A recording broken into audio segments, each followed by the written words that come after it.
Kita mengenali Indonesia pada awalnya apa? Pada awalnya kita dulu bangsa apa? Bangsa apa? Kita apa? Bangsa Nusantara. Ada lagi? Ini cewek bisa jawab, mengalahkan cewek yang pakai kopiah hitam yang katanya orang Indonesia. Masih pakai lafal FMK. Ya, cewek mampu menjawab Nusantara ya, Nusantara. Kita dulu apa? Hindia, Belanda. Benar. Benar. Apa lagi?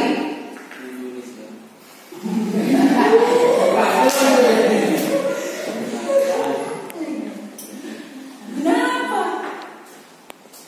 Masih belum dalam nih tentang Indonesia, masih belum dalam. Hanya saya bertanya sebelum Indonesia. Ya. Sebelum Indonesia, karena tidak jawab ya, kekurangan literatur ya. Kekurangan tak saya kasih. Tak saya revisi otaknya ya, biar terus menjadi bangsa Indonesia. Dulu kita sebelum bernama Indonesia, ketika dijajah oleh Belanda disebut Hindia Belanda. Jadi nisan kita, negara kita adalah Hindia. Sebelum Hindia Belanda, kita dikenal oleh masyarakat dunia disebut apa? Nusantara. Walaupun definisi ini kurang tepat. Kita nyebut kita kan banyak sekarang Nusantara. Kita ini Nusantara. Kan ini ya. Kita ini Nusantara. Tak saya luruskan.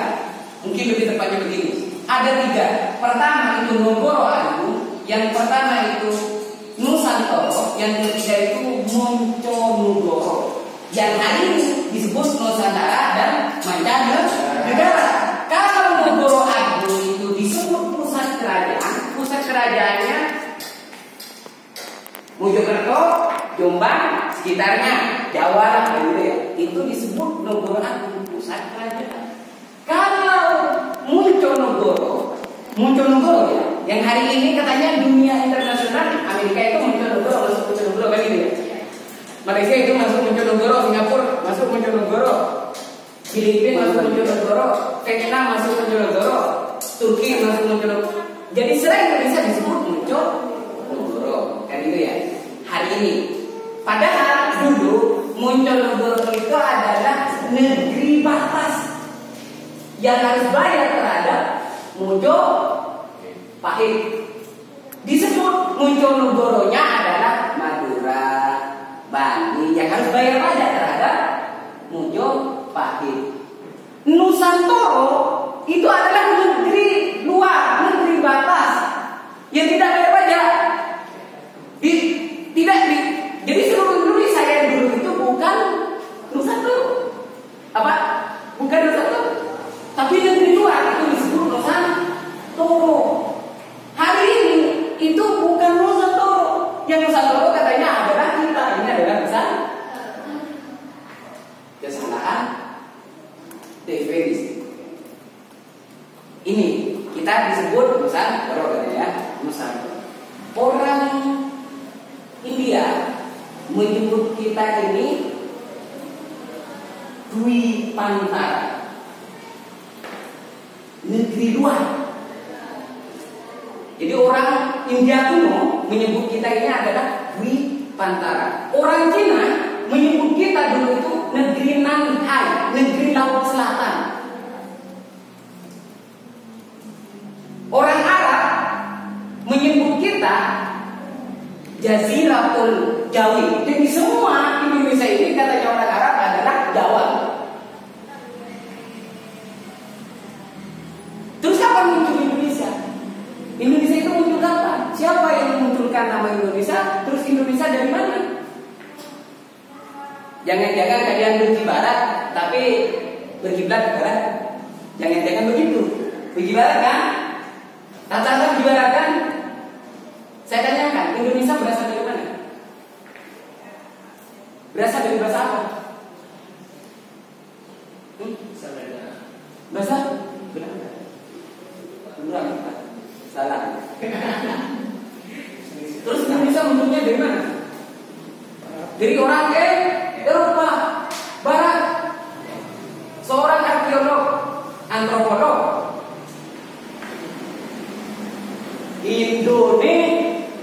Indonesia.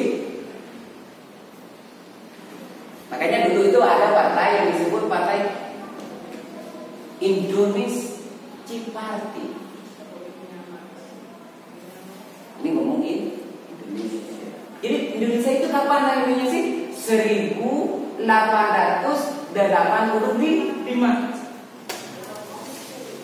Siapa? Orang mana? Orang Inggris. Berasal dari bahasa apa? Bahasa Yunani. Karena kita ini Nisos itu artinya apa?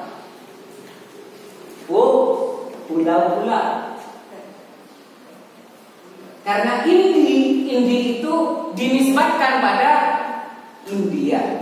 Karena yang dikenal oleh orang Barat, orang Eropa, Asia itu hanya ada 3: India, Persia, Cina. Indonesia tidak masuk. Kita ini Nusantaranya adanya itu tidak masuk. Maka karena kita dekat dengan India disebut Indonesia. Siapa? James Richardson Logan, orang pertama yang menggunakan nama Indonesia. Siapa orang pertama Indonesia? Kalau itu adalah orang Barat. Siapa orang pertama yang menyebut Indonesia pertama kali, yang mengenalkan Indonesia pertama kali? Siapa? James. Orang Indonesia pertama kali yang menyebut nama Indonesia, yang mempopulerkan nama Indonesia siapa?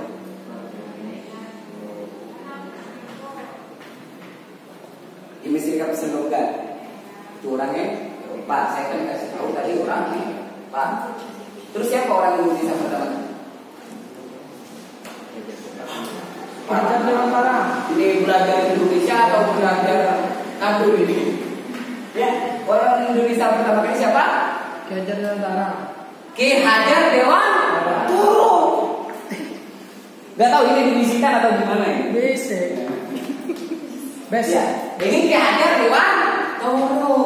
Jadi Ki Hajar Dewantara itu buat tulisan di Rupes yang ada namanya Indonesia. Jadi orang yang pertama kali itu yang pakai dan mempopulerkan nama Indonesia adalah Ki Hajar Dewantara. Bukan Bung Karno, bukan Bung Hatta, bukan Sahril, bukan Nasir, bukan Tan Malaka, bukan Cipto Mangunkusumo, bukan Ernest Becker, bukan Ki Hasyim Asy'ari, bukan Ahmad Dahlan, tapi Ki Hajar Dewantara. Ki Hajar Dewantara itu tokoh apa? Tokoh apa? Informasi. Tokoh apa? Sering diperingati oleh kita sebagai apa? Tokoh pendidikan. Apalah? Katanya anak pendidikan, mahasiswa. Ini ngomong Indonesia. Saya harus ngomong Indonesia biar kalian tahu Indonesia. Nah, karena kita Indonesia, kita dipersatukan dari pulau-pulau, lalu kita menjadi kaya. Gak ada di dunia ini si kaya Indonesia. Gak ada. Kamu mau melihat yang kulitnya putih di Indonesia ada, yang kulitnya hitam ada, yang kulitnya sawo matang ada. Lengkap. Yang rambutnya keriting ada, yang rambutnya lurus ada, yang orangnya pendek ada, yang orangnya agak tinggi ada, yang orangnya tinggi ada, yang orangnya tampan, yang orangnya jelek, macam-macam, pokoknya neraka dan surganya Indonesia. Iya. Yang agama Islam ada, yang agama Kristen, Protestan, Katolik ada, yang Konghucu ada, yang Buddha, Hindu ada. Mana ada di dunia ini yang ada seperti Indonesia punya? Jadi kalian dipersatukan. Kalau ciptaan Allah itu kan ada pedagang, ada hukum baik, ada hukum buruk kan gitu ya. Jadi uniknya kata ada yang mengatakan ini surganya dunia kan gitu ya. Ada yang mengatakan Indonesia ini adalah surganya dunia. Kenapa? Semuanya ada di Indonesia. Gak ada di Arab Saudi. Gak ada. Jadi kalau misalnya Nabi Muhammad itu lahir di ditafsirkan. Ada yang mengatakan bahwa Nabi Muhammad itu katanya asal-muasalnya dari Indonesia. Ada yang mengatakan demikian. Ya oke lah, boleh. Nabi Sulaiman itu ada yang mengatakan kerajaannya ada di sini, negeri Sabahnya di sini. Ada yang mengatakan demikian, dibuktikan dengan kemudian Borobudur kan gitu ya. Wah, macam-macam lah. Itu kita Demak Lipak Dokcinawi. Dari Sabang sampai Merauke, ada bahasa yang lebih banyak daripada bahasa orang Indonesia? Gak ada. Jadi pada hakikatnya yang diciptakan oleh Allah itu tidak bentrok satu sama lain.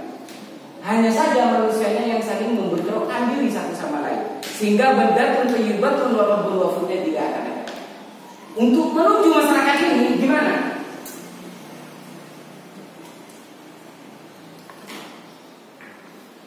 Kalian pernah hidup menjadi mahasiswa? Saya analogikan saja dulu dengan organisasi. Kalau masih ada di hatinya kalian membenci, berarti kalian masih belum masuk ke dunia yang sebenarnya, dunia ke organisasi. Kalau pakai ini apa ini? Ini apa? P-nya apa? FMBK. Ketemu dengan organisasi lain masih punya kecurigaan, berarti Anda bukan FMBK. Dan bukan FMBK. Atau kalian GMI, ketemu dengan PMI, HMI, kalian masih curiga. Berarti sifat kecurigaan itu tidak menunjukkan kalau GMI itu punya asas Marxisme. Marxisme itu sosionasionalisme, sosiodemokrasi, ketuhanan yang Maha Esa. Di sosionasionalisme, nasionalisme yang kemanusiaan itu katanya. Tahu kalau saya konsep ketuhanannya, kemanusiaannya sudah begini. Kita masuk ke PMI. Di PMI itu ada Minhajul Fikr, ya, Minhajul Fikr. Saya ingin tahu konsep hakku minallah, hakku minannas, hakku minallah. Ada yang kemudian membuat hati nurani itu kesal dengan orang lain, mengajarkan demikian? Tidak ada. Di HMI itu ada yang ini kan ada kader HMI. Senang saya kalau ketemu ya. Di HMI itu ada konsep NDP ya. NDP itu nilai dasar perjuangan. Kalau di PMI nilai dasar pergerakan. Kalau di IMM nilai dasar ikatan. Jadi di HMI itu ada yang disebut konsep kemanusiaan, disebut apa di dalam NDP? Apa, Kang? Salah satunya di NDP yang kemudian ada konsep kemanusiaannya apa? Khalifah. Khalifah. Menjadi pemimpin itu berat. Kenapa kok bisa berat? Karena rasa kemanusiaannya yang dipakai. Kalau tidak dipakai rasa kemanusiaannya tidak disebut pemimpin. Diterantarkan sesamanya tidak disebut pemimpin. Artinya apa? Anda terikat dengan organisasi apapun, di dalam hatinya pasti ada kemanusiaan. Udah, kamu gak usah ngomong konsep ketuhanan, karena konsep ketuhanan adalah konsep yang paling tinggi, yang sulit untuk bisa diraba, ditafsirkan oleh orang awam. Itu ditafsirkan oleh orang-orang yang memang tingkatannya ma'rifat lah. Kalau terlalu tinggi kayak gitu, ngomong kemanusiaannya saja. Mana ada konsep kemanusiaan di dalam organisasi yang membuat kalian itu bentrok satu sama lain?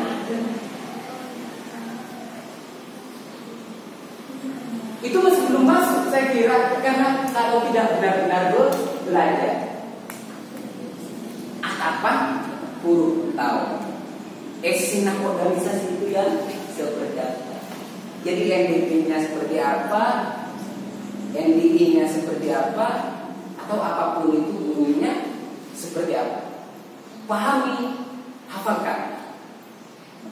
Bukan hanya dihafalkan, pahami dan aplikasi. Baru kalian akan selamat fit dunya wal akhirah. Kan gitu. Karena kalau akhirat itu mungkin masih belum diketahui oleh teman-teman, tapi kalau dipercayai akan tahu akhirat dan dunia itu kayak apa, kebahagiaan di dunia itu kayak apa. Ini analogi. Saya dulu kesel sama organisasi, sama anak-anak organisasi, kebanyakan anak-anak organisasi eksternal, termasuk organisasi yang pernah saya ikuti. Karena kesel, saya sama kawan-kawan, ada kader HMI, ada kader PMI, ada kader GMI, ada kader kenusantaraan, ada kader kesenian, dikumpulkan semua. Bang, kumpul. Buat apa bang? Ayo kita buat tandingan, buat organisasi kesadaran, ngumpul bareng-bareng, disebutlah Pancawara. 5 warna organisasi yang hidup di dalam satu tubuh dengan konsep kesadaran. Cukup organisasi kerindu, organisasi kesadaran dulu waktu. Saya kesedihan kerindu waktu. Anjur apa organisasi apa boleh? Kalau benar-benar kalian pakai konsep kemanusiaannya, ada kami. Ayo kita adakan diskusi. Bodoh tapi, bodoh kamu. Ijazah sini biasa aku pakon kan? Sini biasa aku pakon, begitu kerja. Bodoh pertanyaan apa begini lu bilang kan? Dan saya tidak mau bertengkar sama kalian. Tugas saya hadir ke sini untuk saling menyadarkan satu sama lain bahwa organisasi itu tidak boleh. Dan kalian menjadi manusia hidup di organisasi harus tidak boleh bertengkar. Akhirnya apa? Banyak yang itu. Kenapa? Di organisasi ini tidak boleh ada. Beda. Seperti yang lain. Gimana caranya dia dapatkan kalau tidak beda? FMK kan ngajak sih. Ketemu diajak. Teman-teman enggak. Pancawara itu tidak ngajak. Konsepnya kalau ngajak. Gimana kok bisa banyak hadirnya? Ngaku-ngaku Pancawara bahkan. Apa disadarkan? Jangan begitu ya. Dari 5 atau 7 orang itu bergerak semua. Setiap macam menyadarkan. Ketemu disadarkan. Nanti atau kan? Kenapa kok bisa begitu? Karena sudah diberkati. Maka untuk mencapai kesejahteraan bagi seluruh rakyat Indonesia itu tidak mudah. Maka butuh ekonomi, butuh politik, butuh sosial budaya, butuh ilmu pengetahuan, butuh keimanan. Kalau ini tidak dipakai, tidak tercapai, maka gemah ripah jinawinya atau betul-betul Rabbullah tidak akan tercapai. Karena betul negara yang baik itu yang dirahmati oleh Allah, yang tidak keluar dari syariat dan tidak keluar dari hukum Allah. Apa misalnya? Kenapa kok ada corona hari ini? Apakah benar-benar corona itu ada? Ya, saya nanya, apakah benar corona itu ada? Ada, pastinya ada. Datanya dari mana? Dari media apa? Saya anak media, anak media, dan saya walaupun anak media gak pernah membuat masyarakat itu takut, karena prinsip media itu memberi penyadaran yang benar, memberi wacana yang benar, kejadian yang benar. Tidak nakut-nakuti. Sekarang medianya nakut-nakuti masyarakatnya. Ya tidak semua sih, tapi ya sebagian banyak begitu sudah. Tak televisi kah, atau media online, atau media cetak kah, atau HP ini. Makanya berhentilah mengkonsumsi HP terlalu banyak. Iya. Saya selama isu corona, mulai dari dulu corona itu mulai pertama kali, kapan? Maret, ya. Kita Maret Januari ya. Sampai hari ini saya baca isu corona itu satu kali. Itu karena penasaran ya. Kok ada teman saya yang ini tak baca. Satu. Sehingga saya tidak pusing bikin corona. Kebuah waktu situ ada corona, waktu situ tak pusing deh. Pada akhirnya tidak pusing-pusing. Kenapa? HP.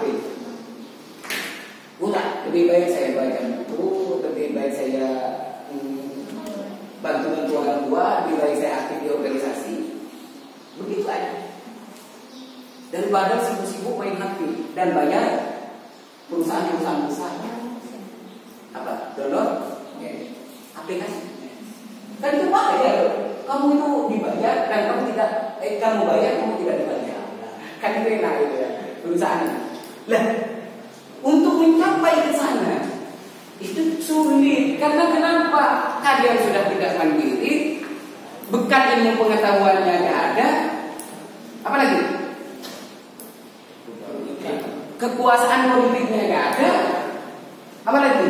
Keimanannya kurang. Ya, sulit. Nah, makanya ilmu iman dan amal, ya, ilmu iman dan amal di dalam konsep Islam itu harus bersamaan, harus berbarengan, harus bertahap. Jadi tahap pertama kamu beriman dulu ya, beriman bahwa Allah itu ada. Kalau kamu beriman terhadap Allah itu ada, bahwa alam ini adalah ciptaan Allah, dan kamu masih mendalaminya. Duh, Indonesia ini kan ciptaan Allah. Ya, kun fayakun ciptaan Indonesia dari Sabang sampai Merauke kan gitu. Iman bahwa Allah itu menciptakan langit dan bumi dan seisinya dan menciptakan Indonesia kan gitu. Iman dulu, percaya dulu, baru percayaan itu didalami. Oh, Indonesia itu kan ciptaan Allah, gak boleh dirusak ciptaannya. Masa ini ciptaan saya beriman bahwa ini adalah ciptaan, kok dirusak? Kok bertengkar? Kok mau bertengkar kan gitu? Kok mau diambil sana sini? Kok mau merampok? Kok mau korupsi dan lain-lain ya? Masa dengan keimanan itu didasari dengan iman kamu melanggar? Itu kalau saudara, ini iman. Ini konsep ketuhanan yang Maha Esa di dalam Pancasila. Maka syarat utamanya itu kau iman dulu. Kalau kamu dalam keimanannya, baru kamu akan tahu apa itu kemanusiaan. Baru apa? Ilmu. Gimana ilmunya? Cocok tanam, kan gitu ya. Bagaimana ilmunya berorganisasi, bagaimana ilmunya duduk, bagaimana ilmunya pakai peci, bagaimana ilmunya mendengarkan. Itu ada macam-macamnya, ada syarat-syaratnya. Ilmunya berjalan, bagaimana? Dan ini yang disebut kemudian kalian harus punya syarat ilmu. Contoh ini apa? Rokok. Fungsinya rokok apa? Fungsinya apa? Apa? Fungsinya apa? Penyakit. Saya kan minta yang aneh. Penyakit. Rokok itu menyebabkan penyakit. Jadi walaupun berbeda fungsinya ya kan, tapi yang penting penyakitnya. Saya tanyakan, karena ilmu itu penting. Rokok ini berasal dari apa? Tembakau. Tembakau itu ditanam di mana? Hah? Di tanah.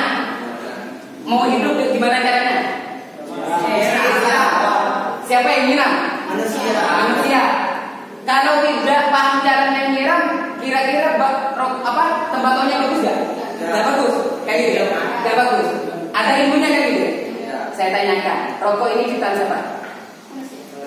Rokok ini ciptaan manusia? Bukan.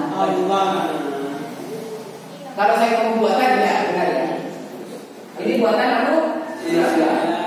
Disebut surya. Asal muasalnya dari tembakau. Tembakau diciptakan oleh Allah. Kamu benci terhadap Allah.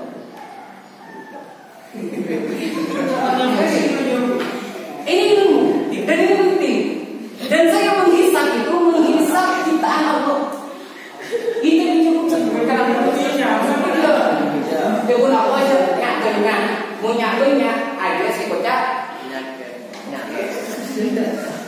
Jadi kalau beda kan juga ciptaan Tuhan. Ya gunakan sebagaimana porsinya, gunakan sebagaimana tempatnya. Kalau digunakan oleh dokter itu kan benar untuk apa? Obat. Tapi kalau digunakan untuk nyabu, itu kan beda lagi. Beda cara. Setiap ciptaan Allah itu bermanfaat. Dan jangan kamu kemudian membencinya. Apalagi sampai apa tadi? Penyakit. kita yang buat penyakit. Kenapa ini kok ada penyakitnya? Karena dikasih nikotin dan lain-lain. Kalau rokok yang sebenarnya, tembakau yang sebenarnya gak akan mungkin nyumbangin penyakit, malah menyembuhin. Kan gitu. Malah bikin. Kalau rokok mati, saya mau merokok mati karena ini penyakit, mati. Ini puasanya benar. Makanya ini ilmu. Dia makanya harus dengan kerapa. Dibuktikan. Kamu ada FMPK, nanti dibayar, ngaku ada FMPK, tapi gak pernah hadir acaranya FMPK. Ini bukan FMPK, bukan. Itu numpang hidup di FMPK, ikut andil dikasih air, kan gitu ya. Bisa nggak makan, duduk bareng-bareng, ketemu sama kawan-kawan, ya, ketemu, kemudian kenal, deketan, kan? Tapi deketan, PDKT-an, tapi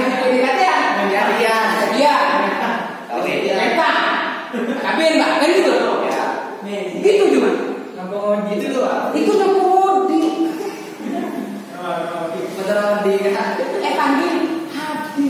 Itu barulah mengaplikasikan apa ilmu yang ada di FMPK dengan keyakinan yang pertama kamu berangkat ke sini atas dasar saya ingin menjadi mahasiswa, saya ingin jadi pemuda yang sebenarnya pemuda untuk menyumbangkan ilmu saya, tenaga saya untuk mengembangkan terhadap masyarakat. Gak usah ngomong bangsa dan negara, ngomong kader saja. Kalau kader bisa tidak kewalahan, ya ngomong bangsa dan negara. Kalau saya masih kewalahan ngomong kader, ngomong ini saya sendiri kewalahan. Makanya saya hidup di FMPK itu lengkap. Kamu mau belajar kepemimpinan ada materi. Ini sebenarnya nggak harus ada materi ini, nggak harus ada. Ya pada dia akal-akalan saja saya harus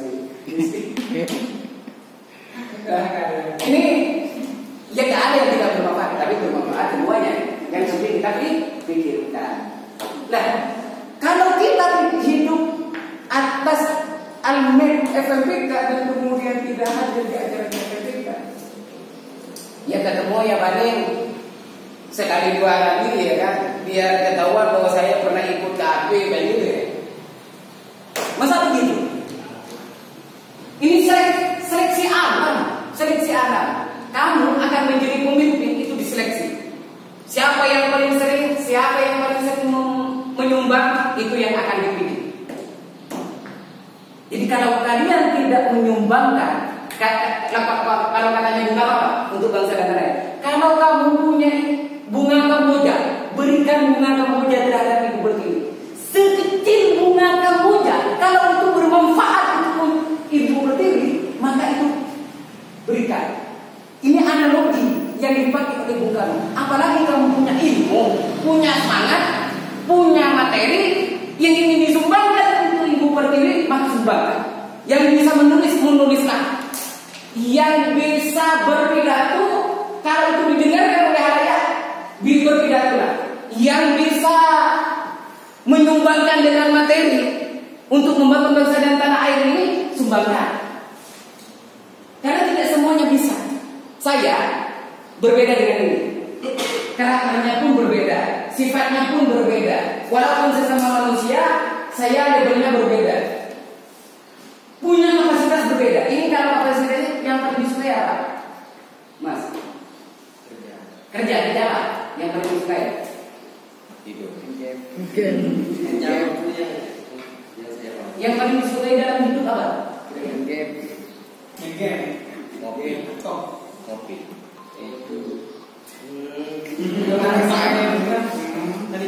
Yang paling disukai dalam hidup apa? Itu jujur. Yang itu bukan. Yang itu. Itu apa yang sering di dalam hidup ya?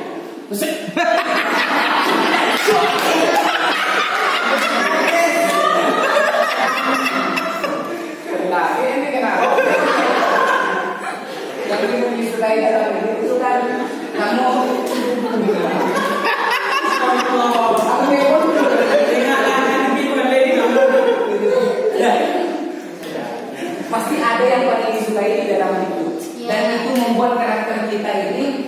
menjadi karakter di dalam diri kita. Nah, yang disukai itu yang harus dikerjakan. Kamu walaupun suka pada game, ya, suka pada game. Pokoknya orang suka pada game itu mengenai juara game terbaik di dunia. Waduh, mau berarti kita kecamatan namanya main game. Itu kan perempuan mencintai waktu, kan punya kayak gini. Ini terkenal saya, aduh terkenal aku dengan kisah. Itu pun terkenal juga. Bagaimana kemudian kita akan bisa menggali? Ya ini kan makanya ilmu itu butuh setiap karakter itu sumbangkan. Setiap apa yang kita punya itu sumbangkan terhadap kemajuan bangsa dan negara. Kenapa kok Indonesia ini tidak adil-adil sampai sekarang? Tidak sejahtera bagi seluruh Indonesia. Karena yang Prabowo dengan yang Jokowi bertengkar terus. Kamu tahu Prabowo dan Jokowi latar belakangnya apa? Perusahaannya sangat luar biasa Jokowi dan Prabowo, apalagi Sandiaga. Ya, perusahaannya sangat luar biasa. Kamu tidak dibantu kamu itu bisa. Itu kalau berkumpul datangkan Indonesia sejahtera. Ini konteks ekonomi. Bukan konteks sosial budaya, bukan konteks kesenian, bukan konteks politik. Seakan-akan setelah 55, pemilu 1955 sampai sekarang selalu bertengkar. Yang tidak bertengkar cuma zamannya Soeharto selama 32 tahun. Yang tidak bertengkar. Tidak ada pemilu. Kenapa? Sistemnya apa? Otoriter. Tidak ada. Kalau Soekarno masih dekat setelah Soekarno 1955 habis itu Soekarno Karmata. Kenapa? Karena sini bertengkar persoalan apa? Persoalan politik. Persoalan politik gak habis-habisnya sampai sekarang. Diperparah lagi di zamannya ketika Jokowi dan siapa? Prabowo apa? Mencalon. Ini persoalan politik saja. Bagaimana persoalan yang lain? Jadi tidak sejahtera. Kenapa? Karena konteks ekonomi, konteks budaya, konteks politik itu tidak seimbang.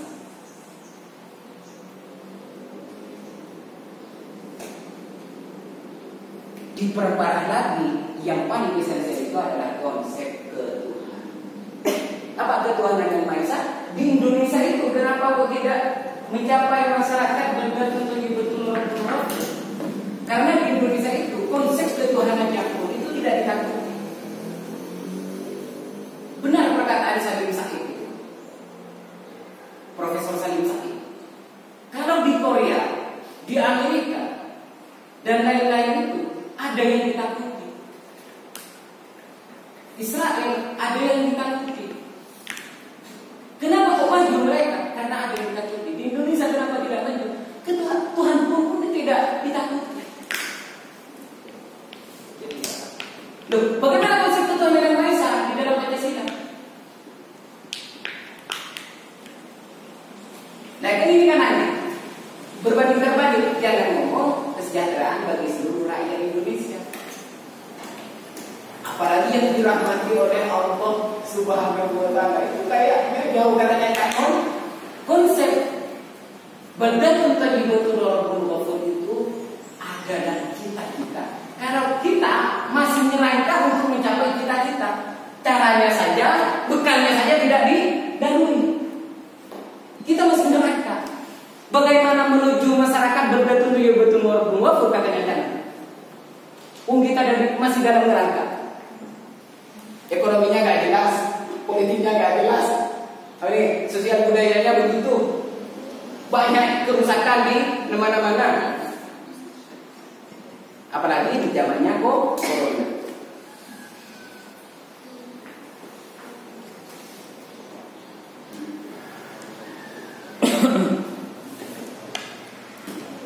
Nah, apa yang kemudian harus kita lakukan? Bekannya apa? Bekannya kemudian pertama untuk berbangsa dan bernegara, kamu harus harus mengerti apa itu esensi kita menjadi pemuda. Tugas kita menjadi pemuda. Tahu tugasnya apa? Tugasnya apa? Pemuda.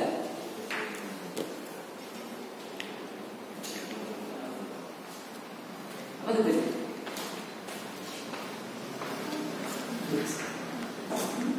Apa bahasa kerennya? Agent of change.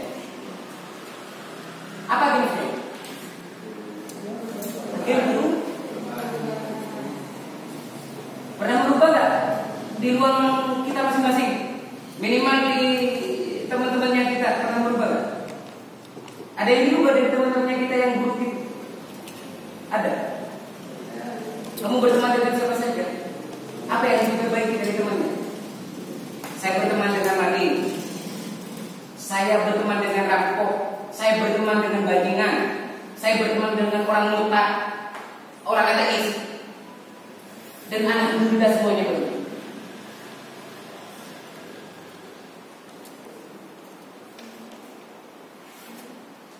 Itu ruangmu saja, ruangmu saja. Pegang itu dulu. Karena kamu gak punya ilmunya, ya gak bisa. Ini sulit memang karena butuh kerja intens, butuh kerja maksimal, dan butuh kejujuran. Nah, kedua apa? Bukannya tadi apa satu? Mengerti esensi tugasnya. Kedua, Pak, ilmu. Namanya itu ya adat-adatnya. Dia mau sekolah ya harus punya buku, apa lagi, pulpen, seragam, bukan HP. Saya pernah masuk kelas salah satu sekolah. Ketika saya masuk, justru yang terjadi di kelas dos main HP ini. Tak ini apa? Bolong itu kan. Tak ini ngerti itu. Lu tuh macam bisa beda kena itu. Pikir. Mas, mana? Ada kena. Asal pula. Dia mau sekolah buat kegiatan. Silake menensal waktu dia. Udah melawan marah, jangan, udah buka, jangan deh. Aku jadi apa dia? Akhirnya pada akhirnya dia, aku hamil, tanya, dari mana bisa mendapatkan ibu? Kalau kemudian bukannya tidak, salah itu bukannya salah. Ya kalau untuk ya auto. Mau tak kita auto, kita auto dia tak bisa. Sarong, enggak auto. Ya kan? Sarong. Ada pelengkap tapi itu syarat. Syarat. Mau tak angkat kita bisa. Asal. Sama misalnya kamu gak punya ilmu, kamu gak sekolah, ya, kamu gak kumpul, gak banyak relasi. Saya sering ngomong sama ini, kamu berorganisasi. Karena di organisasi tidak ada yang tidak ada di tempat yang lain. Yeah. Untung ini masuk FMB. Iya, nggak apa-apa walaupun di kampus gak ikut organisasi. Tapi organisasi itu bukan. Maksudnya apa? Kenapa kok ada banyak organisasi yang kemudian tak bener kan? Tak sukses. Mainan pada doi itu tidak berorganisasi, itu tidak berorganisasi pada hakikatnya. Benda apa soalnya saya? Contoh misalnya, saya ingin besar. Aduh, wajib anak organisasi loh. Tahu bener. Ya saya itu mau saya pun entah bener masih saya bener, saya tak bener, saya kamu siapa? Saya ikut contoh, ya akhirnya tidak ikut juga. Tidak ikut juga masalah ya. Tapi lihatlah siapa yang hidup di organisasi dan itu menjadi tokoh penting. Misalnya kamu melihat Ray Akmal Fauzi. Aku betul-betul dicontoh. Masuk kok? Masuklah ke organisasi. Masuk, harus sama seperti dia. Kalau tidak bisa lebih, harus sama. Minimal itu dua menit. Jangan seperti kader-kadernya yang lain, layangannya misalnya tukang sapu, ya. Pada ayam gurkan yeno, pada nyabe kardus, nyumbang, jangan seperti itu. Itu memang harus wajib ada yang seperti itu. Muntah ada seperti itu ya ada organisasi, kan itu. Beda tukang sarungna, beda tukang aingna, beda tukang cerahana, beda tukang ya tukang ngaterah dan lain-lain. Ya kok beda tukang carpadan. Dan itu harus lengkap. Tapi harus dilihatlah siapa yang menjadi pemimpin. Kalau kamu ingin menjadi pemimpin, kalau ya pengen ya biasa baik, kita harap menurut si lain, menurut Faidi. Segun berak memang dia ada baju nyaman rokok, ya kan gitu. Mungkin itu ya. Selebihnya kita diskusi. Jadi kita boleh kamu mengkritik, boleh kamu membantah, atau dengan cara apapun yang tidak sopan nggak apa-apa. Karena saya bukan dia, saya bukan dia dan bukan ustaz, walaupun saya takut dia. Ada pertanyaan atau ada unek-unek yang mungkin tentang sambian kali tadi saya jawab. Tanya lagi. Ada misalnya yang bersoal kurang dengar, ada pertanyaan saya buat nanti bukannya aja. Itu ya. Saya mohon maaf kalau mungkin ada kesalahan dan tutur kata yang kurang enak. Itu mungkin datang dari saya. Kalau ada benarnya, ya datangnya dari Allah Subhanahu wa taala.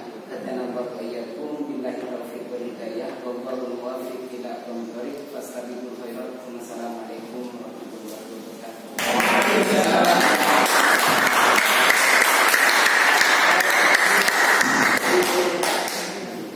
Mungkin di sini pemateri di depan cukup luar biasa menjelaskan apa yang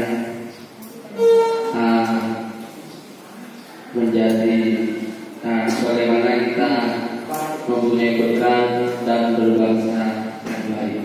Di sini saya dapat simpulkan bekal pemuda dalam berbangsa dan bernegara yaitu satu mempunyai ilmu. Ilmu apa? Ilmu tentang kenegaraan.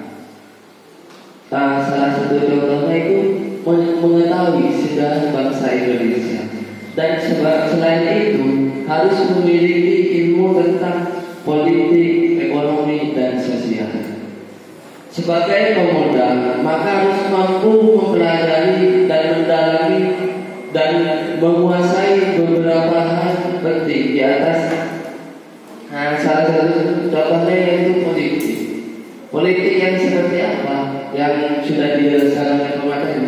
Politik yang berkemanusiaan. Artinya politik yang benar-benar membela masyarakat seperti itu. Mungkin dari teman-teman di sini ada yang mau ditanyakan ataupun ada unek-unek karanya Bu Haiti bisa langsung maju ke depan. Saya di sini batasi dulu ya, kalau ada waktu nanti saya akan bertanya lagi. Mungkin dua penanya. Saya tidak menerima orang yang tidak berani. Silakan keluar yang tidak.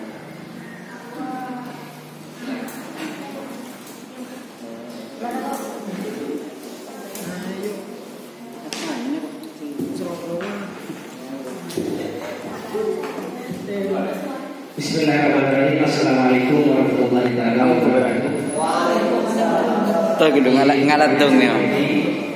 Pertanyaan saya ini jujur dari sekian materi yang sudah saya jalani dan saya alami dari kemarin, baru sekarang ya menurut saya otak saya terasa terasa mikir. Mengenai Pancasila, saya sadari saya sangat minim sekali, bahkan bisa dibilang tidak tahu sama sekali mengenai Pancasila atau Indonesia tersebut. Berbicara tentang Pancasila, kalau di dalam Islam tersebut ada figur yang dapat kita contoh. Seperti dalam Islam ada figur yang dapat kita contoh mulai dari segi aspek itu Nabi Muhammad. Bagaimana dengan Pancasila? Siapakah figur yang bisa kita lihat dari Pancasila tersebut? Apakah di sini, apakah ini, apakah ini? Pertanyaan pertama. Pertanyaan yang kedua, terkadang banyak mahasiswa aktivis yang aktif di dalam organisasi sampai mereka lupa akan rumahnya awal bahwasanya dia kuliah, sampai dia lupa pada kuliahnya. Bahkan dia ikut organisasi sampai bertahun-tahun telah dinyatakan sudah wisuda, skripsi ada belum. Lantas bagaimana menyikapi hal tersebut? Apakah kita selaku mahasiswa hanya bertujuan untuk mencari pengalaman sampai lupa pada rumah asal tersebut? Dan yang pertanyaan ketiga, bagaimana kita pertanyaan ketiga, saya mengajak kepada Bung Paidi itu bernostalgia kembali ke masa lalu. Sudah banyak pengalaman yang sudah Bung Paidi jalani. Bagaimana pesan apa, pesan moral dan pesan segalanya kepada mahasiswa yang sekarang? Bagaimana tidak melakukan hal-hal yang sudah kesalahan yang sudah dilakukan oleh Bung Paidi tersebut, dan bagaimana perbuatan-perbuatan apa yang tidak sempat Bung Paidi lakukan semenjak muda yang terdahulu untuk bisa diterapkan bagi mahasiswa baru sekarang. Sekian dari saya, Idris Nurmustaqim. Assalamualaikum warahmatullahi wabarakatuh. Terima kasih. Nah, mungkin ini bisa langsung dijawab gitu ya.